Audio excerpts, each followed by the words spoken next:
This is Matt Hurt at Obsessive Viewer on Twitter. This is Tiny at Obsessive Tiny on Twitter.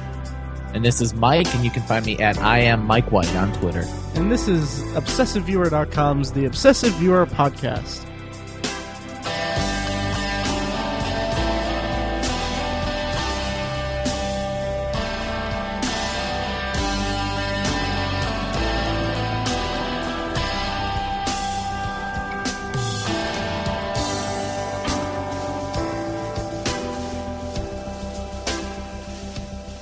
I keep meaning. Dum dum dum dum dum dum dum dum dum dum dum. We could do different intro music for this one. Yeah. I'm trying. No, or not. It's whatever. Tiny, So- kick off Doug. I can't remember the.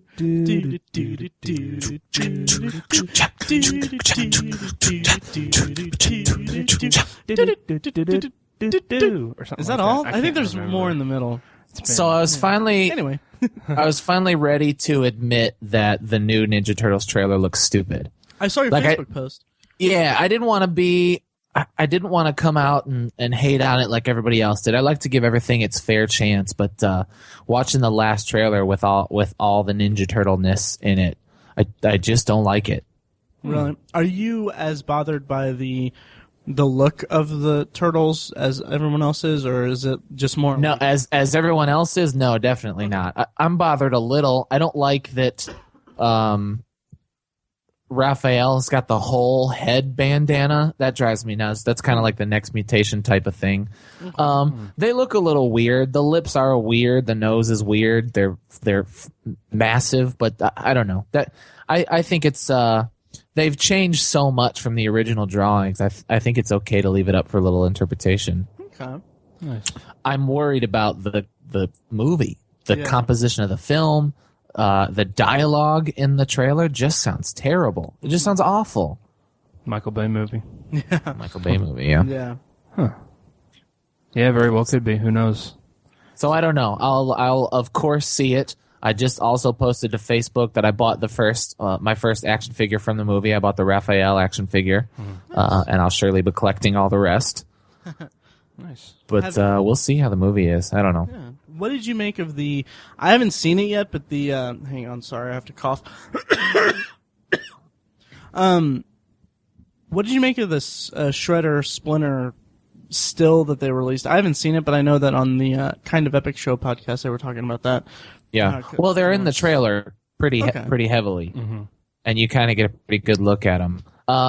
It's I don't know. It's kind of over the top. Again, it's not the look that bothers me. I think it'll be all right. I just think it's going to be a bad movie. Okay. Yeah. But here we go. Here's this for a transition. You ready?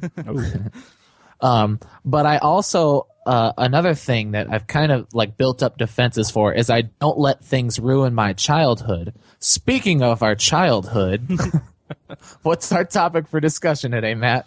Nickelodeon in the 90s. Yeah. So, I don't know about you guys, but it basically, like, Nickelodeon shows just defined my childhood. Yeah. And I think it's pretty safe to say that that's similar to pretty much everyone in our age bracket. Yeah. Or whatever. What's this Nickelodeon? What is? I don't Son know. of a bitch. Kidding. A Nickelodeon is an old movie projector. Watch movies. I've been reading a lot of stuff lately about this ridiculous boom in 90s nostalgia. I've read it on the good and I've read it on the bad, like why we love the 90s so much, and was it another great generation? You know how there was the greatest generation, and it's another, like, it's the last best decade we had. And that's true for a couple of things. But it is interesting. We're so nostalgic for the 90s, and it really wasn't that long ago. It wasn't. It really wasn't. I think it's kind of funny. I mean, I don't want to say that we're better than the greatest generation, but come on, we had the Rugrats. So, Oh, careful. I think the nostalgia is just a symptom of the internet, because everyone's like, hey, remember this? And you can, instead of saying it, you can put it on the internet and then it goes viral. And yeah, that's true. I think it's just a symptom of that, really. That's true. Yeah. Will we have? Oh, I watched the. By the way, I watched the I Love the 2000s from VH1. Well, I should say, I watched 2 episodes of it and couldn't stand it. Oh, wow. Yeah, it was awful. It was just not funny, and that's the biggest sin it could commit. It's not funny at all. Is that a recent thing that they just did? I've seen. Yeah, it was all last week. Okay.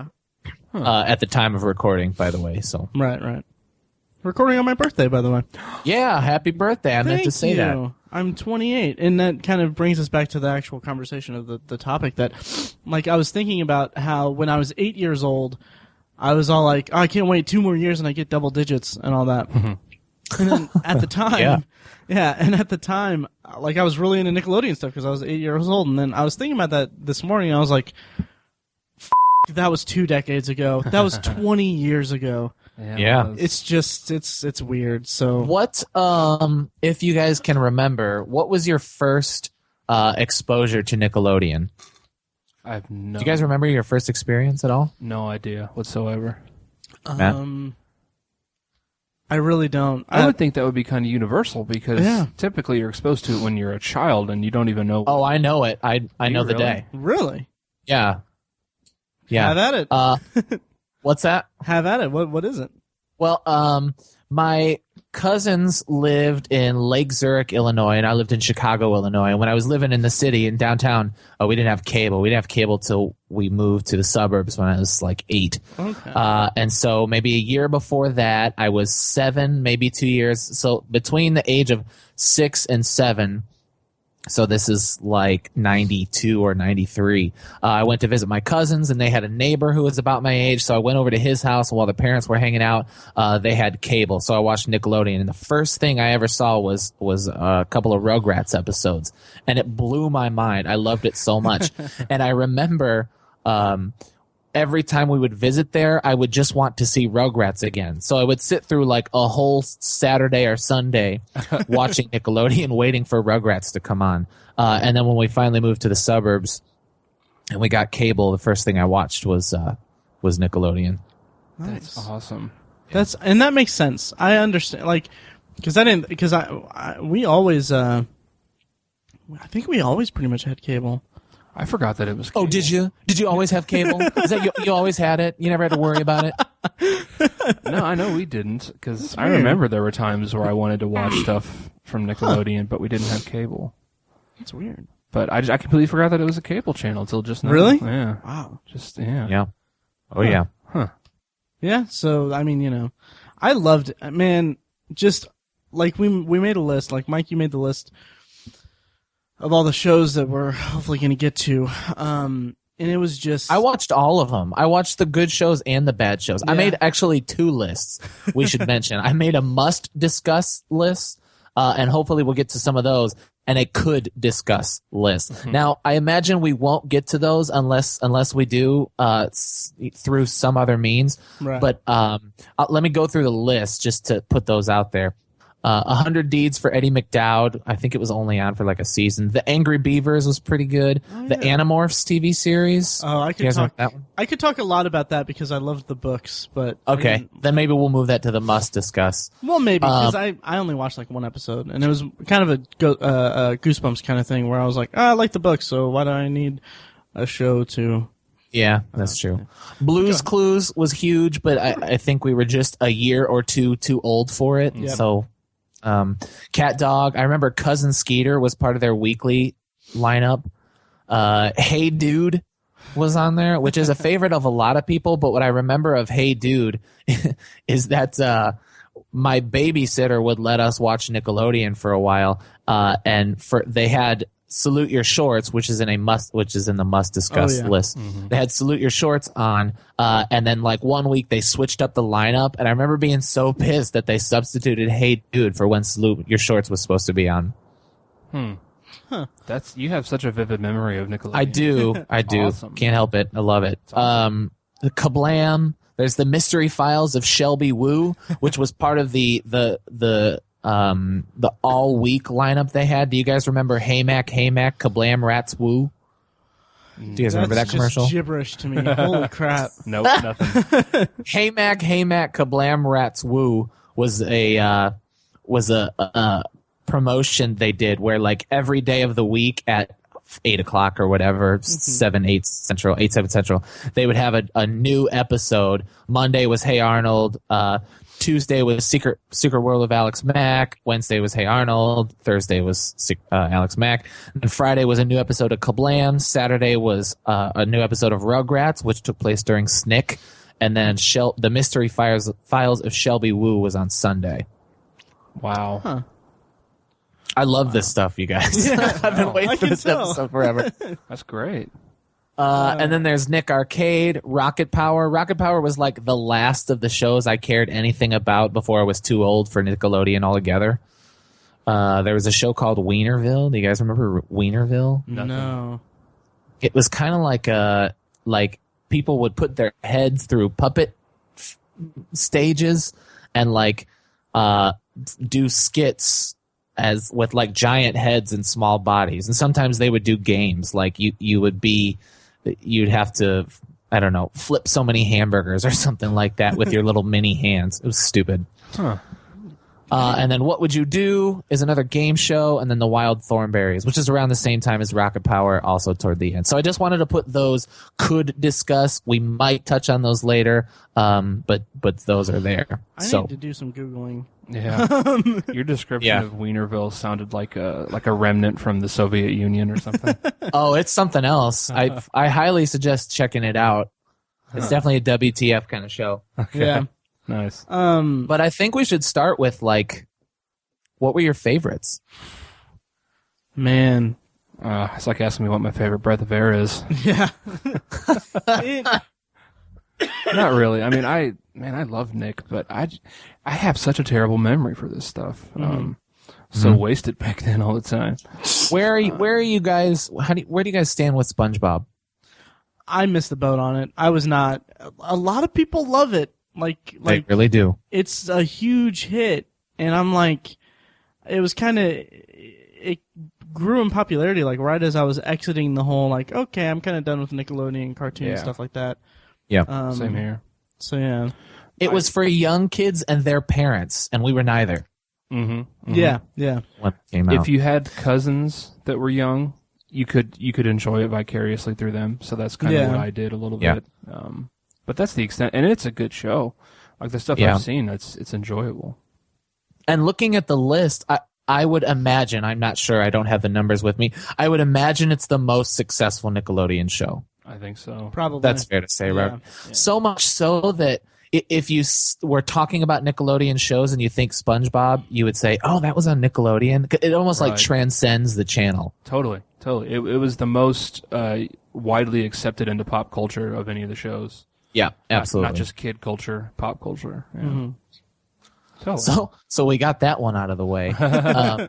We know, Matt, that you love All That, if only for Good Burger. Right. Which I was thinking we could do a whole separate episode for like Nickelodeon movies. We could. We could. But do we want to? Maybe eventually. I'll put it on the list. I'm sure you Let's will. talk about I'll SNICK. sneak it in. We'll start with SNICK. All right. Yes. So run us down what all was on SNICK. SNICK was the Saturday night, lineup of shows, and it changed all the time. The two staples, though, the one staple was All That. All That was always on SNICK. And then it kind of revolved. They did Are You Afraid of the Dark was a SNICK show. Oh, and then All That started, and then after a while, it was also Keenan and Kel. The first one, Clarissa Explains It All was on there, and the Ren and Stimpy Show was on there as well. For me, the lineup I remember the most was probably like Rugrats, All That, and Keenan and Kel, and then Kablaam or something like that. Or late in the 90s was Rugrats, All That, Keenan and Kel, and Are You Afraid of the Dark? I can't even remember what was Kablaam. Kablaam was animated sketches. It was composed of animated sketches, and there was one like Prometheus and Bob, and I don't know. It was an okay show. That's why I put it on the maybe discuss list. Right. I don't remember it at all. Yeah, me either. Weird. Huh. Maybe if I think a lot of these are going to be like, well, maybe if I saw like a snippet of it, I'd be like, oh yeah. But, now we remember all that though, right? Oh yeah. Oh totally. yeah. Oh yeah. Okay. Yeah. To me, that's probably the most important one. Like if I'm looking at the list, and I'm not just saying favorites, because I have other favorites, but all that was it was like kiddie SNL. Right. Yeah. Oh yeah. And we talked about that. In, what episode was that? Well, I think it was Nostalgia TV. Nostalgia. Yeah. But it totally was, and it actually had a similar effect to like SNL, but for kids. You know, when you went to school, you would talk about it. Oh yeah. The funny sketches and stuff like that. So Absolutely. everybody had impressions of all the different characters and stuff. It was great. Yeah. Do you guys know or buy into any of those Rugrats theories? Like what? Well, there's the main theory that like none of the kids actually existed, and that Angelica was just insane. I love those kind of theories, and there's one that's that there's a theory that Tommy Pickles is a Time Lord. Right. Yeah. Which clearly, like that one, clearly the creators of the show were just fans of Doctor Who, and I think they put that stuff in Rugrats to like hint at things like this. Obviously, they weren't going for it, but they put it in there just for fun. I think. Right. Yeah. I think that's what that is. Do you think there's any truth to the Rugrats theory though, where Angelica is? It's all in her imagination. Here it is. Chucky died in 1986 along with his mother, and that's why Chaz is a nervous wreck all the time. Mm-hmm. Tommy was born in 1988, but he was a stillborn, and that's why Stu is constantly in the basement making toys for the son who never had a chance to live. Yeah. The DeVilles had an abortion in 1990, and Angelica couldn't figure whether it would be a boy or a girl, thus creating the twins. Oh my god! Isn't that weird? I love it so much. I love stuff like this. I had no idea people analyzed Rugrats so deeply. I know that there's no way that it was a conscious effort by the creators, obviously. Yeah. But there's also a buddy of mine kind of got in a little spat about it, and I had since apologized. But he talked about there was Dr. Lipschitz, who was named purposefully because everything he said was bullshit. Yeah. Everything from his lips was bullshit. That's what I said was that it was purely coincidence, and he said it's just a theory. I don't know. I feel like that may have been a conscious thing, that because there's a couple other character names I can't remember, like just side characters in like one or two episodes that kind of have those kind of names. Yeah. Yeah, that's memorable for me because my pediatrician was named Dr. Liebschutz. Huh. Liebschutz. I think I used to call him Lipschitz all the time. That's awesome. When I was a real young Rugrat. What was it? Liebschutz? Liebschutz. Did he shoot any leaves? I'm so sorry. I'll edit that out. Yeah, that's very anti-Semitic of you, Matt.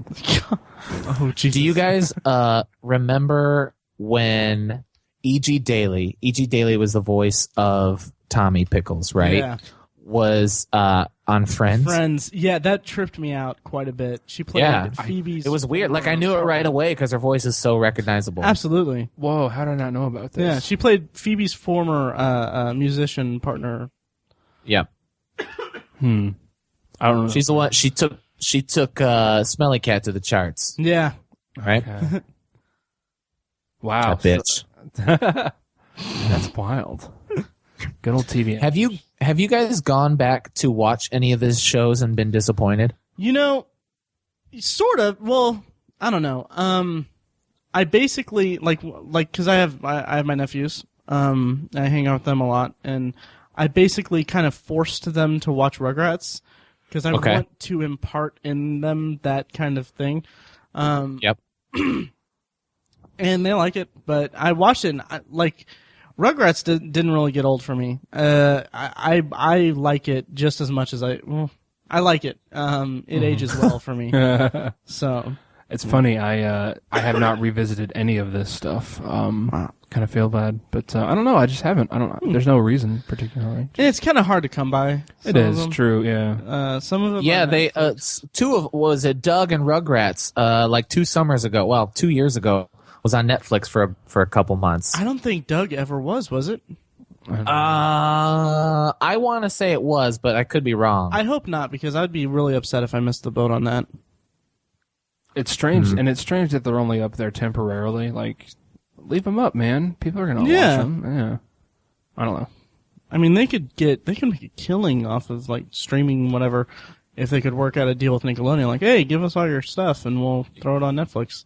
Yeah, I mean, well, who knows? I wonder if I wonder what the numbers for the Power Rangers streaming is on Netflix. Yeah, that stuff did not age well at all. No, oh my gosh. I feel like I've said it on the podcast before. I was so angry. I was so angry to watch Power Rangers. The reason I asked is because I watched the Hey Arnold. I don't think it's a Christmas special, but it takes place during Christmas, and it's when Helga Pataki wants the Nancy Spumoni snow boots. Okay. And Arnold and Gerald have to like buy gifts for all their friends, and so Arnold wants to find like the last gift, but what is it? Helga like wants to buy the Nancy Spumoni snow boots and then like gives them to Arnold or something so he can give it. I don't know. It's heartwarming, and I remember like that wasn't as good as I remember it being. I tried to watch a couple of Hey Arnold episodes, and it was very slow and very odd. Huh, that's too bad. Yeah. Huh. But I guess that's kind of the case for a lot of these shows. Like, if you watched, I mean, we all know the Ren and Stimpy show is odd, but like Rocko's Modern Life, I think that was pretty odd too. It was. And Doug? You know, Rocko's Modern Life is a show that people loved so much, but I don't know if I ever really connected to it, because I was more a Rugrats and Doug kind of kid, and it was just kind of like, oh, Rocko's Modern Life is pretty cool, but I mean, he's not a baby. He's not Quail Man. So I don't know. What was the appeal of Rocko's Modern Life for everyone? I know that there was kind of this subtle kind of commentary or whatever, the subtle humor in it for adults. I don't know. It was the weirdness, like you said. It was the subtlety. It was like Ren and Stimpy light. Like if you liked the weirdness of Ren and Stimpy, but not the grossness of it, Rocko was for you. I never made that connection. That's exactly what I was going to say. Yeah. That's so weird. Seriously. Funny. Yeah. That makes sense now to me, because I was not a fan of Ren and Stimpy, and maybe I felt that, because the animation was pretty similar, right? Actually, it was more similar to It was it was more similar to like Rugrats. Yeah. Oh, huh. Yeah. Well, there goes that theory. I liked Rocko as well, but I don't remember why. I loved it. It was one of my favorites. Yeah. What was his dog's name? I don't remember. Did he have a dog? He did have a dog. His dog's name was Spunky. Spunky, there you go. Spunky. Huh. And he had the Australian accent and stuff. Okay. Yeah. Yeah, I liked it a lot. I loved that show. My brother and I watched it often. Yeah. I'm going to check to see if you put a certain show on the list, Mike, and I don't think you did. Uh-oh. Did you? Hang on. No, you didn't. Wow. Uh-oh. Okay. The Adventures of Pete and Pete. Oh, how did I miss that? I know, right? You put it on there. No, yeah, it's on the list. It's number 2. Yeah. Oh, crap. I'm stupid. Do you want to edit that all out? No, I want people to know that I'm stupid. Oh, well, you don't have to do that. Okay. So I noticed that you put as number 2 The Adventures of Pete and Pete, because I'm very, very perceptive to things that you do and say for the podcast. Speaking of weird, right? How weird was Pete and Pete? Oh, but how great was it, though? Fantastic. Didn't watch it at all. Really? I know zero Wow. about it. Absolutely nothing about it. Wow. That one is a lot of people cling to that show, and I think it's because it's weird. I remember the one where little Pete hears the song in the garage band, and he like spends a bunch of time trying to go find that band. Huh. That's funny. That's funny that you like that. That's the one that. Yeah, at that time, I had no idea I would be in a band. Right. Thank you, Jade. No, that's interesting. The one that I kind of connect to, and I remember two of them actually. One is where Little Pete tries to break the world record for staying up the longest amount of time. And I thought that was awesome because I loved staying up all night, which, I didn't know at the time that I would be a security guard or a night shift security guard. Yeah. But and then the other one is where I think the older Pete, Big Pete, I guess. Or wait, which one is Little Pete and Big Pete? The younger Pete. The Little older Pete is the young one. Okay. He's little. Danny Tamborelli. There you go. So the other one, he's freaking out because he doesn't know how to have a conversation when he's getting a haircut. That's me. Yeah, you I don't know how to. I hate having conversations when I'm getting a haircut. Yeah, you told us an anecdote about that. Yeah. Like with me, it's like that episode. It was that I think it was Pete and Pete, but the barber, he wasn't communicative. He wasn't a conversationalist. So he would try to start a conversation with him, but it would always lead nowhere while he's getting his haircut, and it was awkward. So then he finally figured out that he the end of it was that he figured out that the topic that he needs to talk about is footwear, and they end up talking for hours, and I guess he messes up all of his hair or something. It's really goofy and really stupid, but I liked it. That sounds like such an adult thing. Yeah, it is. It's almost Seinfeldian. Yeah, exactly. Yeah. A strange quirk. That really is a Seinfeld kind of thing, isn't it? Yeah. Totally. Nice. Huh. I remember the not so Seinfeldian, not so adult. There was the episode with Paper Cut, and it was this kid who only threw paper and rock, paper, scissors. Huh. Jeez. Wow. And Little Pete had to take him down. I vaguely remember that, and I remember one where they worked at a pool or something. Maybe I'm thinking of something possible. else. Yeah, but I don't know. I liked the show a lot. It was very offbeat, very strange. It had the nice little kind of narrative structure where one of them was telling the story, I guess. Yeah. So it's definitely from their perspective, obviously. Yeah. I liked it a lot. And I don't think the DVDs ever came out, or I don't think I've been able to find. No, they did. I've got the first one. Did it get discontinued after that? Because I feel like I probably, yeah. Okay, yeah, because that's what it was. They didn't really sell them, because that's something I would check out. Yeah, and we talked about. I think there's the first 2 seasons. You can buy the first 2 seasons. Okay. So were Pete and Pete friends? Or were They're brothers. Brothers. They're both named Pete, though. Yeah. Both. Yeah. What's the story there? I don't know. Well, they never explained it. I don't they know. might have, but I don't remember it. Their parents just suck. I guess so. Yeah. Yeah. Huh. Big Pete Wrigley and Little Pete Wrigley. Wow. Yep. And he had Little Pete had a tattoo on his forearm named Petunia. That's right. Was this an animated show? No, live action. And this kid had a tattoo. Yep. He did.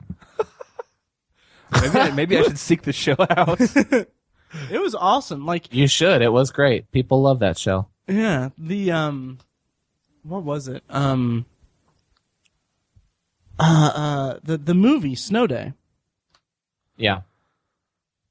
Yeah, that basically, it was originally. Did you ever see it, Tiny? I don't know. It had Chevy Chase was in it, I think. Maybe I did. Yeah, Chevy Chase was the weatherman. Yeah, and it basically, the whole movie just feels like a Pete and Pete episode, and it's because it was originally written as Pete and Pete canon or whatever, but then they... Oh, really? Yeah, yep, it was originally written as either an episode or as a full movie, like a Pete and Pete movie, but then something fell apart, so then they kind of rewrote it as not Pete and Pete, just different characters. That I didn't know. Yeah. That's very cool. And that's very cool trivia. Yeah, I really wish I could find it. I've been meaning to buy it, but it's kind of hard to come by, I think, or I just kind of got lazy, but I would really like to see it, because it's by all accounts, it's a pretty good movie for a Nickelodeon movie. Yeah, I remember enjoying it very much. Yeah, nice. One of the shows I remember so much, or man, I can't even remember the title of it. What's the one about guts that was the Well, there was Nickelodeon Guts early on, and then it became Global Guts. I think Global Guts is the one I watched. Right. Which one was the one where at the end there was like the big mountain they had to climb? Like the crag. The crag. Both of them, but just the evolution of the show got bigger. But yeah, they had to climb the crag, and then the aggro crag, and then the super mega aggro crag. Yeah. Jesus. Gosh, I remember that because every time I watched it, I was like, I would smoke those kids, man. I'd be so good at climbing the crag. Yeah, me too. My thing was always like I could never. This is so xenophobic and just stupid.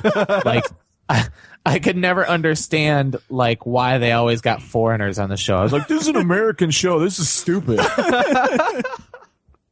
That's so out of character for you, Mike. Really I know. You would think. Usually that's me. I'm pretty liberal, but That's funny. I don't know. I don't know. I'm a stupid kid. No, that's a part of being a kid. Yep. Yeah. The aggro crag seasons 1 through 2, the mega crag in season 3, and the super aggro crag in Global Guts Awesome. season 4. And it was hosted by Mike O'Malley. Mike O'Malley. You guys remember Mike Oh, O'Malley? I can never forget Mike O'Malley. I can. I know the name. I can't place him. Every time you see him, he's wearing a hat. Yes, always, always. Even in bed on his sitcom, Yes Dear, when he was on Yes Dear. I keep coughing. Mike O'Malley. I don't know. I got nothing. Yeah, I assume he started losing his hair when he was younger, and it's like I always wonder if like he has that built into his contract. He's got to. Oh, Mike O'Malley. Okay. I think there was a show he was just on like ABC maybe. I can't remember the network. Maybe it was CBS, but I think he wasn't wearing a hat on this because I would catch like snippets of it on DVR, and I was like, Mike O'Malley, he's not wearing a hat. It's crazy. That's weird. Yeah. He played Kurt on Glee. He played his dad. Oh, okay. All right. Yeah. So I don't know. Anyways, those are the shows I remember. It was a good show. I remember I was talking about it with some friends, and we were having a good laugh. Again, man, me being xenophobic and misogynistic, the girls were always terrible on the show. Yes, they were. And you feel bad. I'm not saying girls are bad at sports. Most girls are better at sports than I am. But on this show, for whatever reason, they got the girls who are not great. Good thing they didn't get them to drive on there. Am I right? Because girls can't drive. Anyone, guys? Hey, yeah. Hey, misogyny. Just kidding. All right, check that out. All right. Anyway. All right. Alienate our female listenership. All three of them. Just kidding. I'm not a misogynist. Sure you're not. I'm not. Anyways. Anyway, so that's awkward. Let's move on. Yeah. Most people loved Are You Afraid of the Dark? Did you guys like Are You Afraid of the Dark? I loved it. Yeah. I loved it pretty hard. It was so great. I loved the whole idea of people, the kids were getting together. First of all, it's kind of a weird concept. Oh, okay, these kids are in the middle of the night, in the middle of a wooded area with a campfire. Where the hell are their parents? All that stuff. But okay, what kind of childhood did you have? Like where that didn't happen to you? I don't know. I had parents that were worried about where I'd go. I don't know. I mean, maybe it's because the name of the group was the Midnight Society. I always thought like, oh, are they there at midnight? What the fuck? Yeah. That's strange. Being there at midnight. That's I don't know. Yeah. And maybe that's just something that just my brain interpreted it that way. But I just loved the whole concept of them like telling stories because I'm like even at an early age I was like I like writing stuff and I want to make friends, like create friends instead of making them in real life, and that's why I'm socially awkward now. That's so sad. It is, and that's not true. I'm being facetious, but I like telling stories and all that stuff and letting my imagination run wild, and I liked seeing those kind of things in the show where it's like that's one of the reasons why I also gravitated to Doug a little bit, and we'll get to that later. But I just liked the whole idea of them telling stories and them letting their. It was a good way for them. I don't know what I'm trying to say. I'm basically saying that it was cool to see a show take on children's imagination and let that steer the narrative in a way that it kind of spoke to me, I guess. Nice. That's a good description. Yeah. That's good. There are two things that I remember most from Are You Afraid of the Dark? Because I didn't love it as much as everyone else did. I liked it, didn't love it.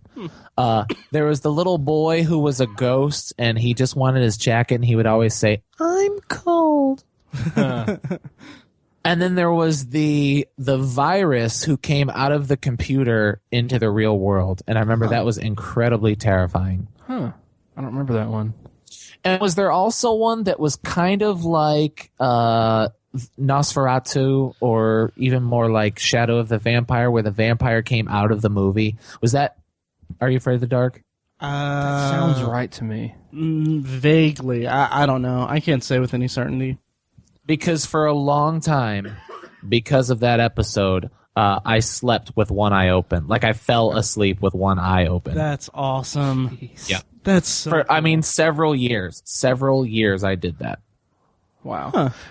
The episode that I remember, like the only episode, was I think it was either Are You Afraid of the Dark or Goosebumps. I think it was Are You Afraid of the Dark, where this kid is like obsessed with this pinball game, and he gets shrunk down and put into the pinball game, and he essentially at the end you find out that he's trapped there forever. Do you guys remember that at all? I think that's an Are You Afraid of the Dark? I think it is. That sounds right. I remember, I think we had that on VHS, and I watched it like 100 times because the ending just scared the crap out of me, that he was trapped inside a pinball game, which sounds ridiculous because, physics in reality. But I was, at the time, I was like, holy crap, that's scary. Mm-hmm. Yeah.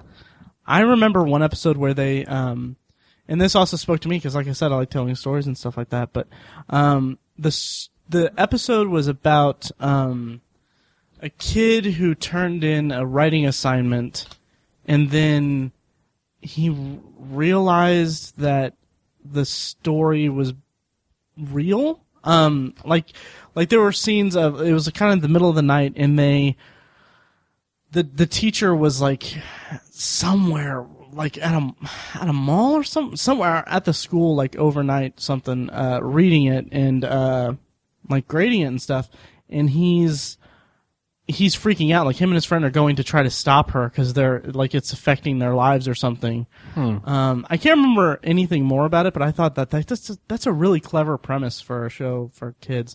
Like, I remember thinking it at the time. Wow, smart show. Yeah. Canadian show too. Yeah, never mind.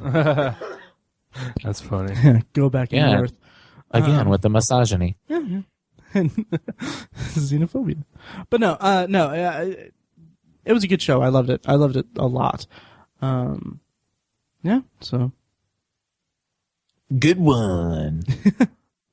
The one that I've kind of been saving to talk about because it was my favorite is Salute Your Shorts. Oh, nice. Totally. Did you guys watch Salute Your Shorts? Sounds like yeah. I didn't watch it as much as you guys probably did, but I do remember one episode where one character was trying to like fake being sick or something. And like he had a thermostat, like they were taking his temperature, and like he put it like under his armpit or something to make him like the temperature go up. And I was like, I'll have to remember that. That's brilliant. Yeah. Well, what I remember most about that one is the terrifying, absolutely terrifying Zeke the Plumber. Wow. Do you guys remember the Zeke the Plumber episode? Very, very vaguely. Like that sounds really, really familiar. Yeah. So Zeke the Plumber, I don't remember if it originated like they were pranking somebody, but Zeke the Plumber got his nose blown off or something like that. Basically, it was a scary episode. Okay. And so, like, there's some switcheroo action, like, is it the counselor or is it actually the ghost of Zeke the Plumber? And so I highly recommend, if you don't know who Zeke the Plumber is, go ahead and Google it while you're listening to this, listeners.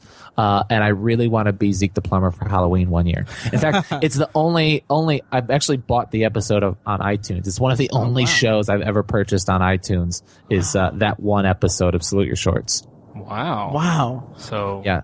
To be honest, I don't know how the rest of it holds up. Oh, wow. Is that terrifying? Yeah. Holy crap, I remember it now. Me too.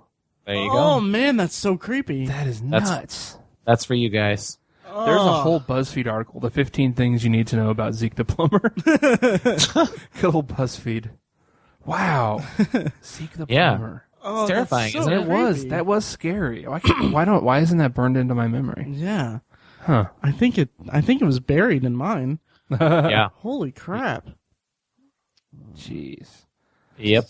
So, yeah, I remember watching the heck out of that show, but I do not remember specifics for some reason. I just remember in the credits they would literally like tie a pair of shorts to the flagpole. Yep. And reel it up. Anawana, we hold you in our hearts. And when we think about you, it makes me wanna fart. That's awesome. I hope we never part. Now get it right or pay the price. Oh my God. So many memories right then. So Yeah. much. Good job, Mike. Yeah. Thank you. It was really great. It was good, but I don't know why I didn't connect to it that much. Because I watched a little bit of it, a fair amount, but it wasn't like when I think Nickelodeon, a lot of people think Salute Your Shorts. That's one on the short list of things that they remember. But when I think of it, I think of Rugrats and Doug. So I don't know. Was there, I feel like I remember a character who would always do impressions. Kind of a staple of comedy shows like this. Right. Yeah. On Salute Your Shorts? There was like a black girl who would always do impressions. I remember her doing Arnold Schwarzenegger from the Terminator. Was it ZZ Ziff? Maybe. She was one of the characters. I can't remember. It's been so... She was kind of the sporty one. Yeah, I think that was her. Yeah. Anyways.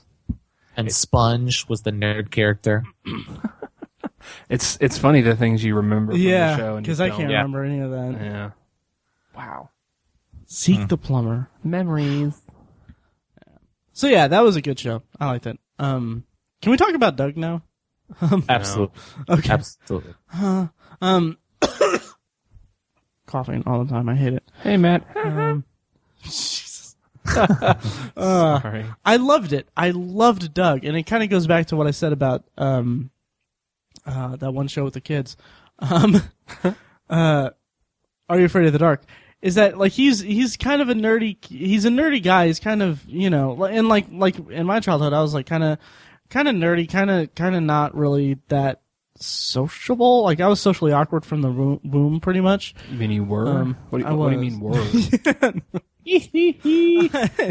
No, basically like I was born and then the doctor was like, I don't know. I'm trying to make a joke about me being really awkward when I was a kid. Yeah, that fell to pieces. Yeah. Speaking of which, trying to be awkward.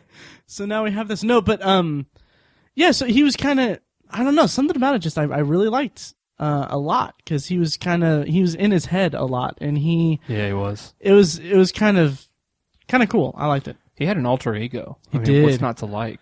Yes. He did. I was actually Quail Man for Halloween 2000. No, that's not true. Halloween 2002. Please tell me you have pictures. 2001. I do. There is one picture. Yes. We'll have to post that on the Facebook page. Yep, we absolutely can. Nice. But so everybody remembers good old Patty Mayonnaise. Yeah. I mean, she was like, it's weird. I feel like she was my first exposure to like having a crush on a girl. Like, not that I had a crush on a freaking cartoon character. Speak for yourself. But just the idea of her was like something that I think pretty much any guy can relate to from their childhood. Yeah, just every guy had a girl they had a crush on. Yeah. for sure. And I feel like that show was kind of my first exposure to that. A lot of people had multiple girls they had crushes on, Tiny. Multiple. I'm not bitter. It's okay. Bitter about what? That the cartoon characters you were in love with didn't turn real? No. I was making another joke. Never mind. Let's skip it. Yeah. So the second thing on your list was the Adventures of Pete and Pete.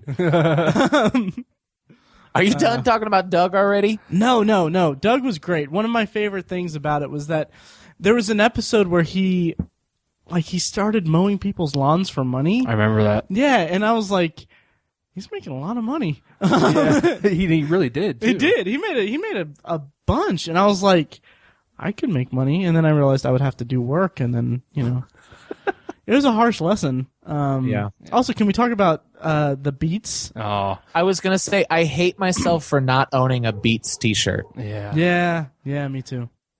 What was the song Doug played? Like banging on a trash can, drumming on a street light. Do you remember that? No. He like wrote his own Vaguely. song. Yeah. I don't remember that. That's funny. Everyone just remembers, Google it. I need more allowance. Jesus. Yeah, That was their big hit. that was Wow. the Beats. Yep. Was that Killer Tofu? No, that was I Need More Allowance. Oh, okay. Well, Killer Tofu is a different song. Ooh wee ooh. Yes. Killer Tofu. Wow. It's like all the songs involved yodeling to an extent. Yeah, exactly. And I forget, That's were they kind of described as like a British invasion band too? Oh, they were totally the Beatles. They Yeah, were playing That's on what the I Beatles, thought. yeah. Okay, that's what I thought. Yeah. absolutely. That's so great. Yeah. Absolutely. I loved the episode. My favorite episode, or at least the most memorable one, was where Patty Mayonnaise invited Doug over for dinner and told him that they were having liver and onions. Oh yeah. And he freaked out about having liver and onions. Yeah, right? Because he hated liver and onions, and then so he finally tried them and found out that they weren't that bad. And when they got to her house, they were having like cheeseburgers or something like that. That's hilarious. I didn't know it at the time, but I swear to God, that was like prophetic of my life. I was just about to say, that sounds like so many stories that Matt's told. Yeah. It's like he got so in his head about one thing, Yeah. and it ended up not being a thing. That is my life to a T. It is. Yep. And I love that they never got super sentimental on the show or super sappy. Like when Doug finds the envelope full of money. Do you guys remember that? I think so. And he's debating what to do with it. And he finally takes it to, I don't know, like the post office. He takes it somewhere near the place he found it. And he's worried because he wants, of course, to keep the money and thinks maybe he'll get a reward. And it's an old lady's money, and she gives him a stick of gum. And just like the disappointment, sometimes you just do the right thing because it's the right thing to do, was awesome. What a bitch.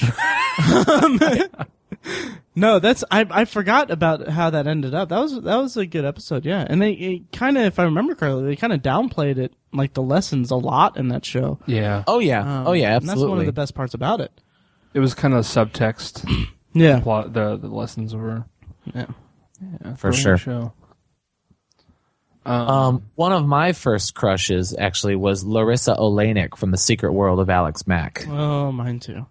Yeah, I liked them all, Mike. I don't know what that is. I liked them all. Secret World of Alex Mack. Yeah, Alex Mack was played again by Larissa Oleynik. She was a young girl who, like, her father worked for some corporation that dealt with toxic waste, something. Yeah, and it spilled on her, so she developed powers. That name sounds so familiar, Larissa. She was in 10 Things I Hate About You? Yeah. Yeah. Oh, yeah. A look of just pure, happiness just spread across Tiny's face. Larissa. She was hot. She was, yeah. Not much older than us either. I mean, No, she was like our age. Did you guys have a crush on Clarissa? A little bit, but it wasn't very hardcore. Yeah. It was so weird that why I never really got into Melissa Joan Hart. That's what she said. I don't know. What is happening on this episode? I don't know. I don't know. But she seemed to be so popular. For a while, you couldn't. She was. You couldn't. Yeah. Pass, 2 hit shows. Yeah, you couldn't pass any teen magazine without seeing her somewhere on the She's cover. a phenomenon. Yeah, and I just never was like a fan. I was like, whatever. I don't know why she's so popular. Whatever. Yeah. I liked her brother Ferguson, who was like a staunch Republican, but he was like 12. Was he always in a suit and stuff? Yeah. Wow. I completely forgot about him until 2 seconds ago. Well, you're welcome. Wow, thank you. I could have taken the show to some dark places. Like Clarissa gets knocked up and she needs an abortion, but she has to have her brother drive her, but he won't do it because he's such a hardcore Republican. I don't remember that episode. I think someone should buy the rights to all of these shows. That's the Fox News version. Yeah. Someone should buy the rights to all these shows and then just make a modern, like, just really disturbing version of it, like that, or like, I don't know. Yeah, get to work on it. And then really ruin our childhoods. Yeah, I've got fan fiction out the ass for these guys. That's crazy. That is crazy. Let's go. I feel like we only touched on Rugrats. Yeah. I think it deserves a little more credit. What favorite episodes? There was the episode where they had like a toy robot or something that went like haywire or something. It was like pretty much an evil toy that was trying to destroy them or something. So they buried it or something. I can't remember the specifics, but I remember the ending of it was they were like, it was like the end, and then like you saw like a hand come up from the earth or something like that, and then it said question mark. Oh, weird. So, yeah, so I just burped. So for years, I was like, when are they going to have the second episode? And I would always pester my dad about it because, like, and that's another thing about Rugrats is that was kind of the show that me and my dad kind of bonded over a little bit. So I have memories of that. But it was really cool, and I liked the It's a Wonderful Life episode with Chucky. Wow. Do you guys remember that? No. Yep. Wow. Yep. Well, Tiny Chucky had an episode where he was really depressed or something. No, he ran away, and then it was like he had a fantasy where they showed what his life would be like if he wasn't alive or something or wasn't around. Wow. Yeah, it was kind of, they went some dark places. Huh. I used to watch that show, but I wasn't like super into it. I don't know. It's a great show. I don't have any. I can't say anything bad about it. I don't know, for some reason I just can't really remember much of it, but I remember the Reptar, all the Reptar stuff. Oh my god, like, they wanted to see like Reptar on Ice. Yes. And they were like the Reptar movie. Yeah, and there was like Reptar cereal and chocolate bars. Reptar bars. Reptar bars, yeah. Also, Grandpa loved fudgy dingling bars. Wow. Yeah. That's some imagery. And I went through a phase where, like, I think it was like right around the time like my sister was like, what was it? She was really into cooking. My sister was, and she was all like doing all these weird things and stuff, and I was like, okay, for my birthday this year, you should make me Reptar bars. And she never did. Ugh. Never did. Oh. Call her out on that. So I'm going to teach her kids how to cuss. I forget, what was Reptar? Was that like a show? Was it a TV show? I think it was a TV show and then a movie in the show. Okay. Because I remember they went to, that was it. They went to the movie theater to see. I think Stu wanted to see the like kind of the Care Bears kind of thing. It was a different name. Oh, I remember that. And then the kids snuck out and went to see Reptar, and that was like profound for me because I was like, I love movies, and I can see they're showing like all like they're going through like the projector room and all that stuff, and I'm like, this is so fascinating because I don't know any of this. So yeah, thank you Rugrats for making me love movies. That's awesome. More. But yeah. And it's weird the level of adventure they went on as like 1-year-olds. Yeah. It was amazing. Yeah. What in the world? And they would use like tools and stuff. Like Tommy always had the screwdriver. Yeah. Yeah. His sonic screwdriver. Yeah, except he's a Time Lord. Yeah. I remember like the Passover episodes because Tommy's father was Jewish. Right? Wow. Yeah. And so they would do like Hanukkah and Passover specials, and I always thought that was pretty cool. Man, I wish I could remember them. Yeah. I had a VHS copy of the Christmas special or the Hanukkah special, and like it was one of those things where it was another thing that was one of my first kind of experiences with home video, because all these Nickelodeon shows, and I loved it because the tapes were orange. Yeah. Oh yeah. And it was like the coolest thing ever to me for some reason. And it was like I would run those tapes to the ground watching them over and over again. Yeah. Yeah. My copy of Harriet the Spy was orange. Harriet the Spy. See, we need all to the Nickelodeon movies were on. We need to do an episode for Nickelodeon movies. Maybe. But anyway, yeah, Rugrats was the best. Did you guys watch any of the Rugrats movies? No. I think I watched the first one like when it aired on Nickelodeon. But that's it. I don't know. I remember it being incredibly forgettable. Yeah, I don't. And I was also I had like grown out of the age demographic for that show. And I even grew out of it when all growed up. Is it all growed up or grown up? Yeah. Where they're in like junior high. It's all grown up. Oh wow. Junior high? They're junior highs. They're junior high kids. Wow. And it was weird. I think that was one of the shows that was on Disney, because I think Disney did something where they got Rugrats, and then they did All Grown Up on Disney Channel, and then they also got Doug, and they made Disney's Doug, and Disney's Doug was weird. It was not the same for me. It went to ABC. Doug aired on ABC, didn't it? I want to say it was Disney Channel. Well, that's Disney. Oh, I mean, I want to say it was Disney Channel. Oh, Disney Channel. Okay. Yeah. I'm pretty sure it wasn't Disney. Maybe it was ABC, and it was just called Disney's Doug. Oh, yeah. Yeah. Yes, it was ABC. 1996 to 1999. Huh. Disney's Doug on ABC. Huh. Yeah. It was weird. I didn't like it. No, I remember hating it immediately. Yeah. And that was before, he switched, and then they did the movie, right? They did a movie? Yeah, Doug's first movie, which I actually saw. Oh, yeah. How was it? I don't think I ever saw it. I don't know. I feel like I remember liking it, but I'm sure that I wouldn't if I saw it again. I forgot about that. Yeah. Yeah. I don't know. The shows were great, but that was kind of weird. Yeah. Yeah. I didn't like the Disney stuff. It just shows how great Nickelodeon was that when it went to Disney. And they got a new voice for Doug. I think that was also one of the big drawbacks for me. Mm-hmm. Yeah. Yeah. That rarely works anyways, going to a new network, so. Yep. No, Yeah. Cool. Yeah. Just ask Scrubs. No, let's talk about some game shows some more. Do you guys want to? Yeah, we haven't mentioned Figure It Out at all, which was an absolute summer staple for me. I mean, that was, let's go to the pool, but make sure we're back in time for Figure It Out. Hey, Mike, would you say it was almost a Summer Sanders staple? Right?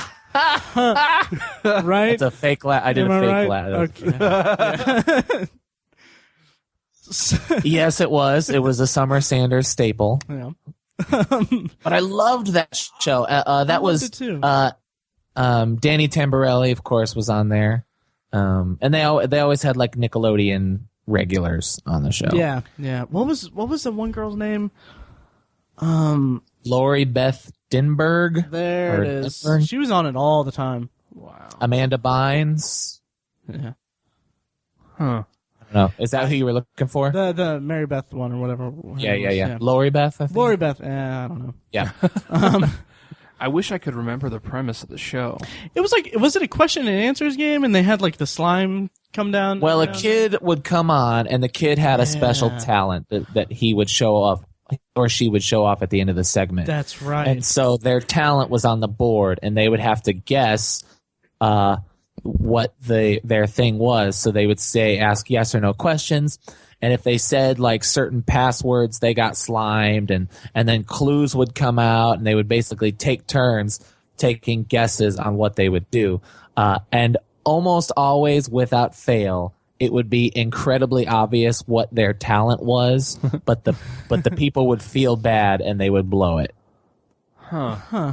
Yeah. I wish I could remember the show more. I think I just had a huge crush on Summer Sanders. Yeah. I remember the layout of it. I remember everything. I remember how the camera would crane up during the credits at the end of it and go to the corner. I can't picture that at all. Really? Do you remember the prizes? The prizes were like a Nintendo 64 with a purple controller. Yeah. Wow. It's a pretty sweet prize. Yeah. Yeah, Damn it was. Kids. And I would always think, I remember one girl, her talent was she could roller skate or skate and do the splits and go under a bar. She could like split down to 6 inches off the ground. Oh my God. Like her head was 6 inches off the ground. Jeez. Ouch. Yeah. What would my talent be? Because I don't, Yeah, I think of that too. If I could get on there, what would I do? Yeah. I can watch TV like no one's business. Was Burp the alphabet or something like that. Summer was like, wasn't she like an actual Olympic swimmer or something like that? That sounds She right. was an Olympic. Was she a gold medalist? I think she was a gold medalist. Something like that. That sounds. That was her right. claim to fame or whatever. Yeah. Yeah. Well, her other claim to fame. Right. I was just gonna say, yeah. I figure it out was quite a claim to fame. Well, but I think that's how she like got the job. Right. Yeah, that's what I was trying to say. Yeah. Did they ever do a new host with that, or was it always her? Because I feel like it kind of toward the end of like at least my run of it. I feel like it was something that they recast at one point with a guy. Maybe I'm confusing it with another game show on Nickelodeon, but yeah. I don't know. No. Are you thinking of Guts? Probably. Well, no. I think it was always Mike O'Malley and Myra. Moira. Do you remember Mike O'Malley? Let's go to Mo for the leaderboard. Mo. Oh yeah. Mo. Wow. A little bit. I don't remember the person, but I remember him saying that. Wow. Huh. Yeah. It's weird. Stirring up all these emotions and I memories know. and All these feelings. yeah, Summer Sanders. feel like a kid again. But yeah. Moving on to other game shows on there. Let's talk about Legends of the Hidden Temple. yeah, I forgot about it until you guys mentioned it, and Mike, how was your relationship with Legends of the Hidden Temple? Total adoration. Yeah. Same here. Yeah. Amanda's cousin and her husband dressed as blue barracudas one year for Halloween. And that's awesome. and we all went to a costume party, and Amanda and I dressed up. We were a pretty good Wayne and Garth from Wayne's World, and we ended up winning. But I actually voted for the blue barracudas. I thought they should have won. It was pretty awesome. huh. That's awesome. Legend of the Hidden Temple. Tiny's Googling. I am. Wow. But yeah, it was just such a unique show for like kids, because you had like Guts and stuff like that was kind of like this kid version of like, wow, what is that show that Ultimate Gladiator or something like that. But this was like they had like a whole lore and everything that they really expanded on, or they kind of right. There was the Olmec. Yeah, and Olmec told you the rules of the game. He was like the co-host with with Kirk Fogg. Yeah. Looking at the picture, there's so many memories. Oh man, the kids in the different colored T-shirts and stuff. Mm-hmm. Oh man, this is great. I thought a lot of that was hard until they would get to like the temple run in the final round, and they would always mess that up. Oh, I would shout at the screen. Yeah. I was like, "You guys are idiots! Have you not watched the show?" That's hilarious. Yeah, I can't remember much about the layout of it, but I just remember the whole set being really impressive. Mm-hmm. Just in my kid mind, like, wow, this is amazing. They're like in another world, pretty much. Yeah. I bet it's not. I bet if you went there, it's super small and lame. I guarantee it. Yeah. Yeah. So, I think was a lot of Nickelodeon filmed at Universal Studios. I feel like so. it was owned by. I think it all was. Right. Yeah. Okay. Because I remember going down to Florida once, like the last time I was in Florida, like I was 10 or 11, and we went to Universal Studios, and I think we got to see like some of the stages and stuff, and it was like, oh, that's cool. It like blew my mind. I was like, oh, I watch it all the time. Oh my god, that's awesome. There's the temple, or there's whatever, Right. So, and yet you can't remember or figure it out. I can't. Figure that was huge, man. That was huge. Oh yeah. A lot of these game shows were on Nick Games and Sports for a little while. Nick Games. Do you remember that? No. Nick Games and Sports was just another channel later on that basically was all the game shows and sports shows, and they like re-aired old shows. And that's all it was. They just re-aired the old game shows on this network. Sounds awesome. Yeah. I don't remember that at all. Yeah. I remember It sounds awesome because it's the nostalgia. I wish there would be just like a Nick nostalgia channel. Oh, absolutely. Yeah. And I'm surprised if they haven't already. I'm surprised they haven't did that capitalized on little 90s Nick Yeah. at night kind of deal. Not Nick at night, but it was Right. like in the evening. It was kind of a throwback Nickelodeon thing. They had like, it was like Fridays Are All That. Huh. Is what it was called. I think it was like every Friday for like a month or something. They had like old '90s Nickelodeon shows on. I didn't see much of any of it, but I mean, they could make a killing off of just putting all their stuff on one network, or like I said, Netflix guys. Yeah. But Yeah, really. but then it eventually grew to a point where they had different channels for so many different like channels and options and stuff. It kind of got a little oversaturated. Yeah. Yeah. Yeah. I had an anecdote about Mystery Files of Shelby Woo. Oh, go ahead. Yeah. Okay, so the Mystery Files of Shelby Woo, she was like, what was the premise of that? She was like a kid kind of a kid detective kind of thing, was it that? Yeah. Okay. Yeah. So in like, I think it was like junior high, like 7th grade, we had to write like something. We had to write like a little, like we had writing prompts or something.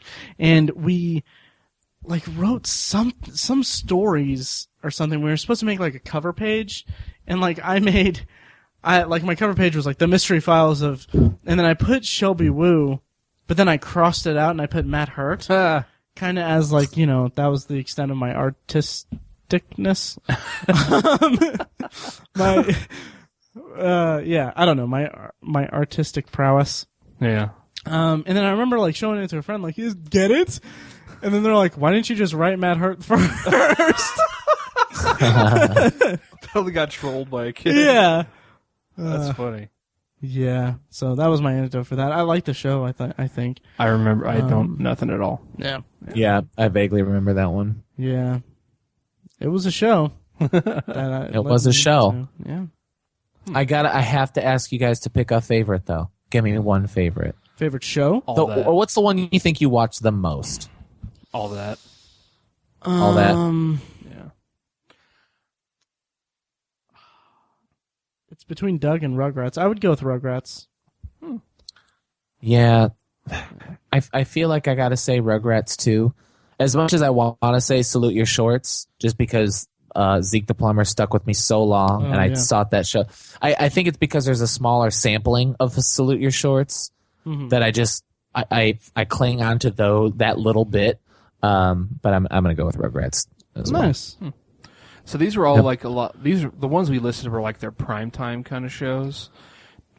Didn't they have different stuff on during the day for like young, like 3 and 4 year old demographic? Like I think. Yeah, Eureka's Castle. Yeah. Little Bear was on Nickelodeon, or Nick Jr. Nick Jr. was what that was. Gullah Gullah Island. Gullah Gullah. Oh, I loved Gullah Gullah Island. I used to watch that when I was like sick home from school. Yeah.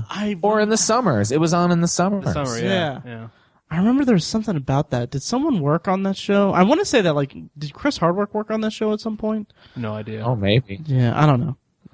Anyways, those kind of I kind of have vague memories of those as well.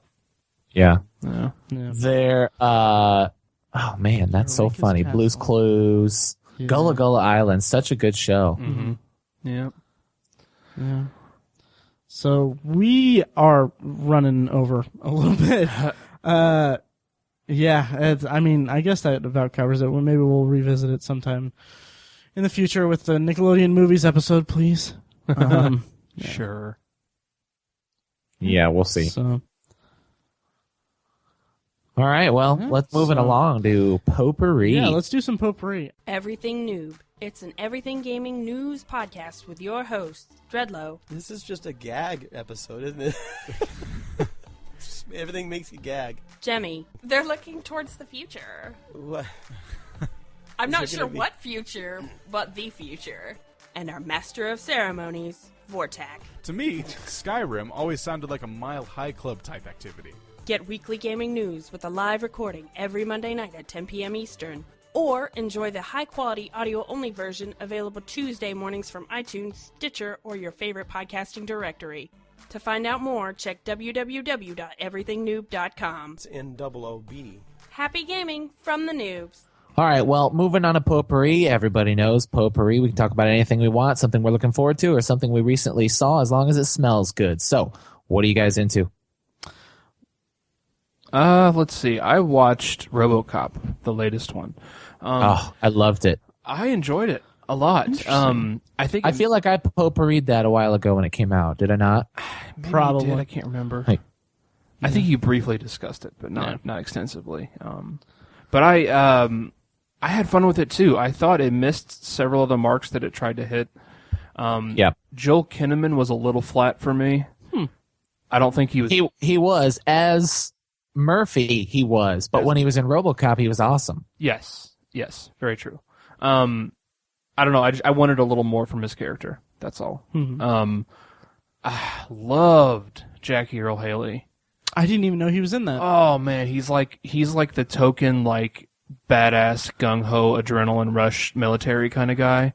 Yeah, could have easily been over the top and, and mishandled. And so out of character for him. Like he's usually a weird villain. And he doesn't seem like that type. Like he doesn't. I mean, that build doesn't really. No, not at all. But he absolutely nailed it. For sure. I was surprised. I wish there was more of him.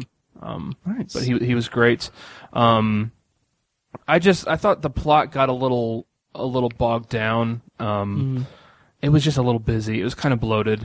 But I liked it's like his wife and kid were almost like ancillary to this, like they were integral to the plot. But we got so little development between them.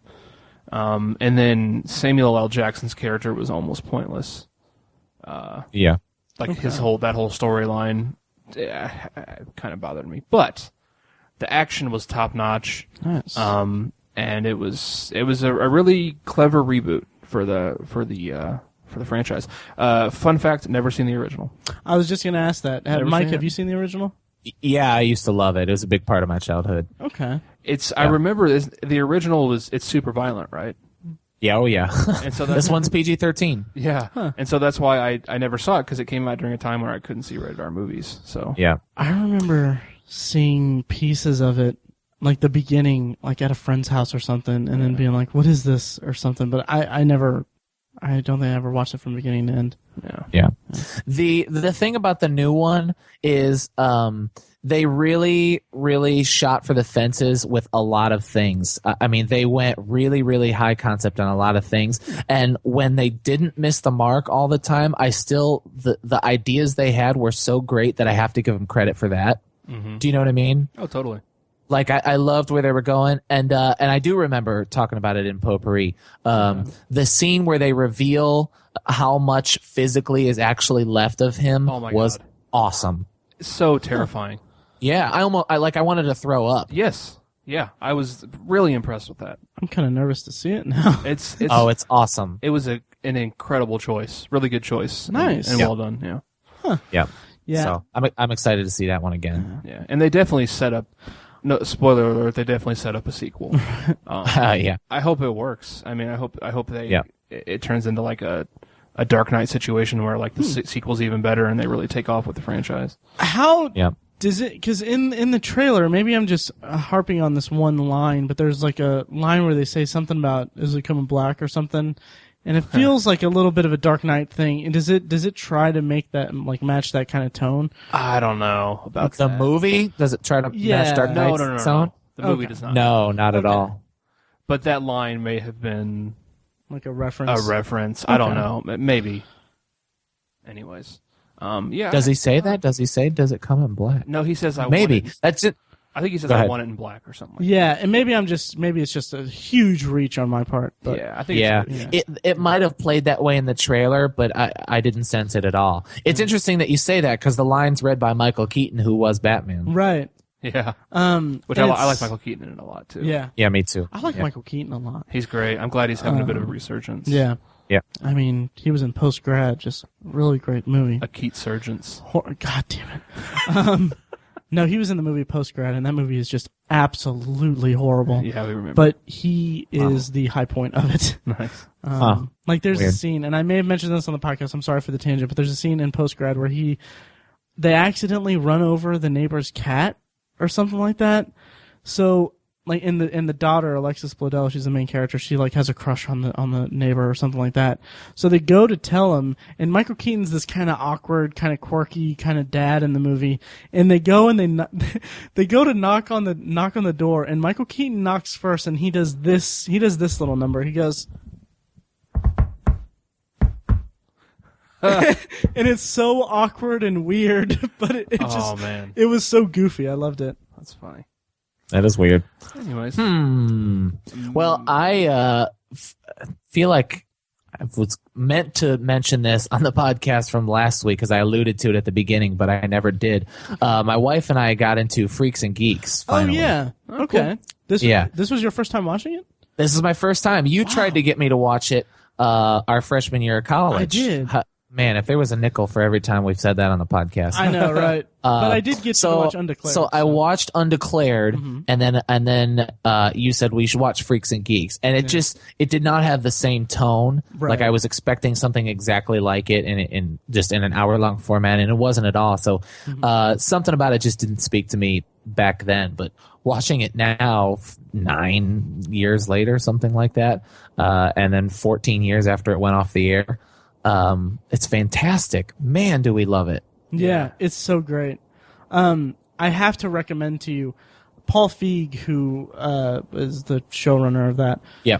A lot of it's based on his childhood, and he has at least 2 books that I've read that is basically a collection of essays or stories that are just so funny. They are. I read one of them. Yeah, it's I can't remember the titles, but it's like one is like an Adventures in Adolescence or something like that. But my God, and there's some stuff that was that he used in Freaks and Geeks, like the whole running around naked thing. I think was based on his life. But I mean, man, it's just going back to the Nickelodeon discussion. If you were an awkward kid, those books are for you because it's so like. Like there was a thing where in high school he was asked to do the announcements for the football game. Yeah. And so he goes in thinking that he's going to be like an announcer, like really animated and all that. And then he does, and I think they ended up throwing him out of the booth. Yeah, I think it was. You know what? In high school. I swear to you, Dustin and I did that in high school. Really? They asked us to be the announcers, and I'm thinking color commentary. Yeah. Right? And the whole thing. And I'm thinking like play-by-play. And so we're telling jokes in the booth, again, across the whole football field. We're telling jokes. We're doing color commentary. We're making up like fake background information about these players. No way. Yeah. And so a couple of the teachers came up and they're like, just take it down a little bit, guys. That's we kind of just wanted you to call the play. So a football player, I think we did the JV game. A football player from the varsity came up and was like, "Okay, say this." Aww. And number 3 hands off the ball to number 1. Weak. 6-yard gain. Weak. Yeah, it was weak. So anyway, Freaks and Geeks. So yeah. I love it. I never really liked Linda Cardellini all that much until this show. I guess I never really had a reason to like her, but I think she's fantastic.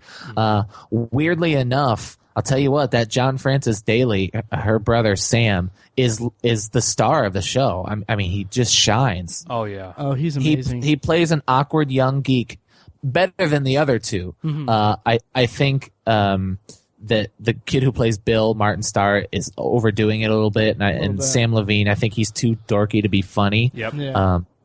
But man, the Sam is perfect. He is exactly what you want a character in the geek category to be. He's fantastic. And I also love that the show could easily go for a brother-sister rivalry type thing, and it doesn't. I love that they genuinely appreciate and love each other for at least the first 2 episodes, and then they give us a reason to see why that relationship might break down. Yeah. Yeah. Wow. It's cool. We've only watched maybe 4 or 5 episodes, so I'm excited to see where it goes. But I'm also anticipating being entirely disappointed by where it stops, because I would like to see the development of that. I mean, because that's what the show is about. You might say that it's about Lindsay and who she's becoming, but I really think it's about the relationship of Lindsay and Sam, and how being in their respective groups kind of shapes who they are and shapes their relationship. And as we've seen, like by episode 4, it's already deteriorating from where it used to be. But I would like to see where it goes from there. It's a shame it got canceled. Yeah. How far are you in it?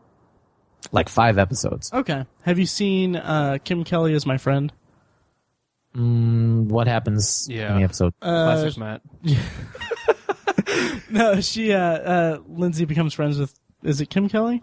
Busy Phillips? Busy Phillips. Oh, yeah, Busy Phillips. Yes. Okay. Yes, I have seen that episode. movie. I remember was pretty dark. Yes, it is. It's very dark. Yeah. They go to her house, right? They go to Kim's house A lot of the show's dark. for dinner. Yeah, it is a lot of it. Yeah. But that's also one of the biggest. That's when. Oh man, is that that's the Halloween episode? Is it? No, it's not. No, it's not. No, the Halloween Halloween episode is where she goes with her friends and then eggs Sam. Man, every time I see that, I just it's like I cringe so hard. Like I feel so bad for him. It's rough. Yeah. Yeah, the show has so many themes to connect to. It's just, it can't miss. Like, so many people can watch it and connect to different themes. It's they worked several themes into the show brilliantly. It's really good show. It's silly to ask because who knows, but why did it get canceled? Do you guys have any ideas? Fox just sucks at promoting stuff, I think.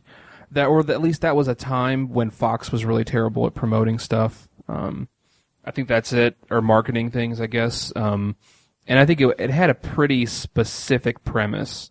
I think the fact that it took place in the 80s made it very. Did you say it air on NBC? I think it was on NBC. I think it was on NBC. Was it really? I think so. Yeah. I thought it was Fox. No, Fox was. I think was Undeclared on Fox. I think Undeclared was Fox. Okay. I think. Yeah. Wow, my bad. Anyways, Network TV. NBC wasn't very good at marketing things. No, but they weren't. Yeah, they weren't. You're right. If it wasn't Friends, if it didn't air on Thursday.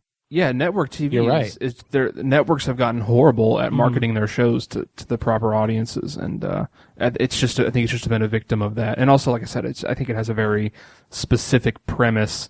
It ended up having several themes that I think a huge audience could connect to, but people didn't realize that because it was so specific. At least, just looking at it from the outside. So maybe that's it. I don't know, really. Huh. Yeah. Anyway, it's a bummer. Yeah. Yeah, it is. Matt, what are you into? Well, I just recently watched the first episode of Arrow. Arrow. Well, honestly, yeah, I'm not going to make that joke. Anyway, I wasn't really sure what to expect because it's a CW show, and I mean, I'm kind of in this weird funk where, like, I'm constantly asking, like Mike, I'm asking you for recommendations, and also like some other friends, I'm asking them for recommendations about comics. Yeah, because I'm kind of just in this funk where I'm like, I kind of want to read something that's, maybe I can review it on Obsessive Book Nerd, but it won't take me a long time because I'm a pretty slow reader. But it's like I wanted to check out Arrow because the trailer for The Flash looked really cool. Mm-hmm. Kind of just like the special effects looked really cool. Like they had an extended trailer and everything. So I was like, you know what? I am going to check that out because like at PopCon, if you listen to our attendees interviews episode, everyone said Arrow was their favorite show. So many people, yeah. Yeah, so I'm surprised. like, yo, totally. So I'm like, okay, I'll give it a shot finally. So I watched the first episode and it's really good. It's the CW, so it's a little hokey. It's a little soap opera thrown in there a little bit, but I mean, just some of the action and some of the drama of the story is really, really pretty good. I'm looking forward to see where it goes. And from everyone that I've heard, they've said that it just gets better. Right. So I keep hearing that as well. That it just gets the second season was really good. Yeah. Nice. Yeah. So cool. So yeah, that's pretty much all that I'm into, I guess. Yeah. Nice. Yeah. Awesome. Does that about do it? That'll do it. Did everyone? Wow. Well, this was a good episode, guys. Yes. Yeah. So thanks for listening, everyone. As always, thank you to Star Tissue for providing our awesome opening theme music. You can find them you can find more of their music at soundcloud.com/startissue. Also, make sure to rate and review us on iTunes and vote for us for Podcast of the Month on podcastland.com. Please like our Facebook page at facebook.com/theobsessiveviewer and follow each of us on Twitter. You can find me, Matt, at obsessiveviewer, Tiny is at obsessivetiny, and Mike is at I am Mike White. You can also check out the blog at obsessiveviewer.com where we're posting a lot of fun stuff. I'm working on getting started on this little project that I have where I have reviews of movies that I wrote 10 years ago. And I'm revisiting them, and I'm going to write a new review of them and see how they compare to me a decade ago. You can find those at obsessiveviewer.com. Also check out obsessivebooknerd.com where we write book reviews and provide commentary on the evolving world of reading. Also check out The Secular Perspective, which is Tiny's side project podcast at thesecularperspective.com. It's all about the healthy debate and discussion about religion and secularism in the world today and how they intertwine with one another.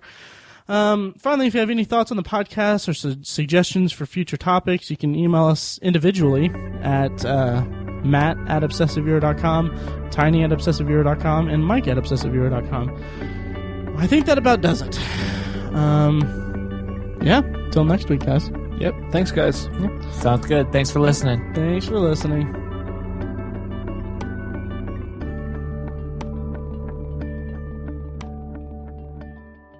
This is Matt Hurt at Obsessive Viewer on Twitter.